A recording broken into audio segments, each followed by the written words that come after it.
गरुडगमन तव चरणकमलमिह मनसि लसतु मम नित्यम् गरुडगमन तव चरणकमल राम राम वेलकम टू भोजनालय तमिल இன்னைக்கு நம்ம போஜனாலயால பார்க்க போற ரெசிபி கேரட் வெச்சு ஒரு கீர் பண்ண போறோம்.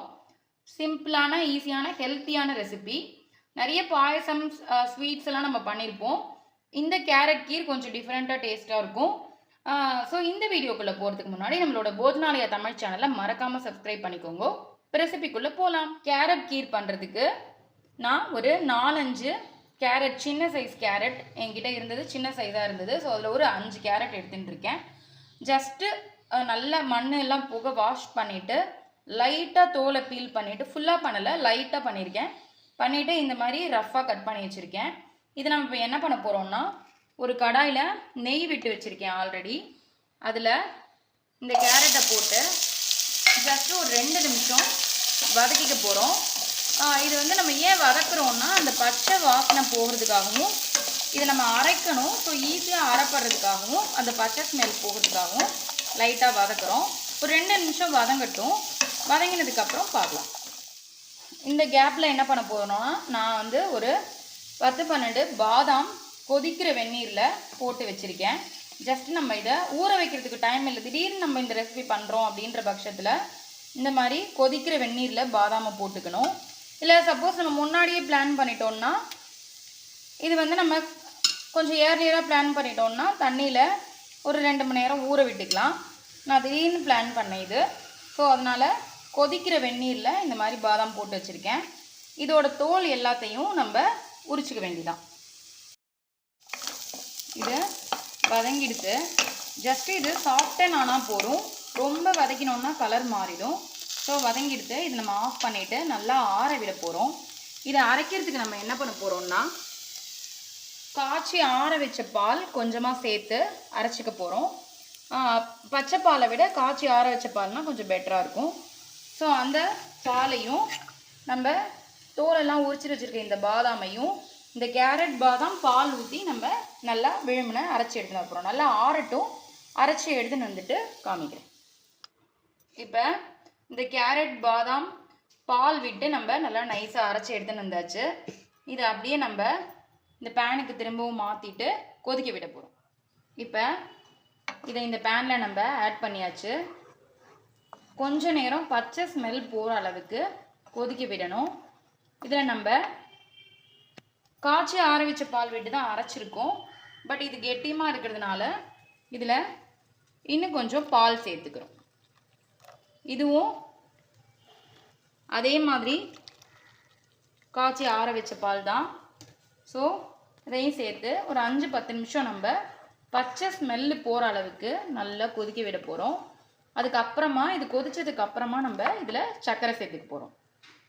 இப்போ இது நல்லா கொதிச்சிடுது, பச்சை ஸ்மெல் போக. இதில் தேவையான அளவு சுகர் போட்டுக்கிறோம். நான் ஒரு 1.5 டம்ளர் சர்க்கரை அளந்து வச்சுருக்கேன். ஸோ அதை அப்படியே இதில் சேர்த்துக்கிறேன். அவா ஸ்வீட்டுக்கு ஏற்ற மாதிரி போட்டுக்கலாம், இருக்கிறதுக்கு ஏற்ற மாதிரி கண் திட்டமாக போட்டுக்க வேண்டியது. ஸோ இதில் சர்க்கரை போட்ட உடனே இது கொஞ்சம் நீர்த்துக்கும். உங்களுக்கு டிஃப்ரென்ஸ் பார்த்தா தெரியும். ஸோ அதில் இருக்கிற குவான்டிட்டிக்கு ஏற்ற மாதிரி நான் சர்க்கரை ஒரு 1.5 டம்ளர் சர்க்கரை போட்டிருக்கேன். சப்போஸ் ஸ்வீட் கொஞ்சம் ஜாஸ்தி சாப்பிட்றவாளாக இருந்தால் கொஞ்சம் அதிகமாக போட்டுக்கலாம். ஸோ இதில் இப்போ இன்னும் ஒரு விஷயம் பண்ண போகிறேன். என்னென்னா, கொஞ்சம் குங்குமப்பூ விதன்னு இருக்கிற பாலில் ஊற விட்டு வச்சுருந்தேன். இது வந்து ஆப்ஷனல் தான், ஜஸ்ட்டு கலருக்காக. நம்ம வேறு எதுவும் ஆர்டிஃபிஷியல் கலர்லாம் இதில் சேர்க்கலை. ஸோ அந்த கலர் கொடுக்கறதுக்காக இந்த குங்குமப்பூ மட்டும் இதில் ஆட் பண்ணிக்கிறேன்.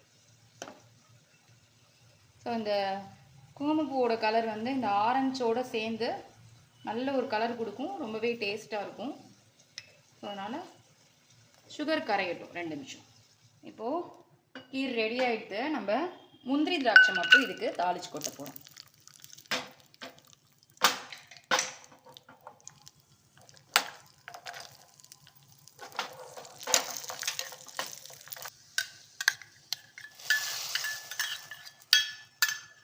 இதில் வாசனைக்கு ஏலக்காய் பொடி மட்டும் ஆட் பண்ணிக்க போகிறோம்.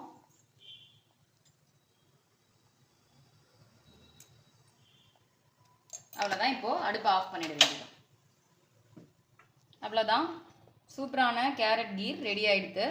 இது வந்து ரொம்ப தண்ணியாகவும் இருக்கக்கூடாது, ரொம்ப கெட்டியாகவும் இருக்கக்கூடாது, இந்த மாதிரி கன்சிஸ்டன்சியில் தான் இருக்கணும்.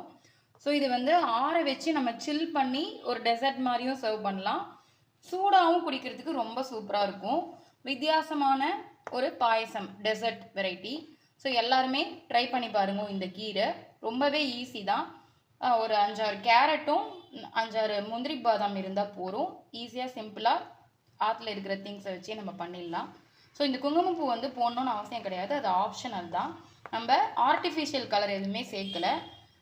ஸோ உங்களுக்கு வேணும்னா நீங்கள் ஆர்டிஃபிஷியல் கலர் கூட ஆரஞ்சாக வரணும்னு நினச்சா சேர்த்துக்கலாம். இப்போ சப்போஸ் ஏதாவது ஃபங்க்ஷனுக்கு நம்ம பண்ணுறோம் அப்படின்னா, யாராவது வரா கெஸ்ட் அப்படிங்கும்பொழுது நீங்கள் ஆர்டிஃபிஷியல் கலர் வேணால் பார்க்கறதுக்கு பார்வையாக இருக்கணும்னு நினச்சா சேர்த்துக்கலாம். பட் அது அவசியம் இல்லை. ஸோ இது எல்லாருமே ட்ரை பண்ணி பாருங்கள், ரொம்பவே ஈஸியாக இருக்கும். நிறைய ஸ்வீட்ஸ் பண்ணுவோம், இது கொஞ்சம் டிஃப்ரெண்ட்டாக இருக்கும்.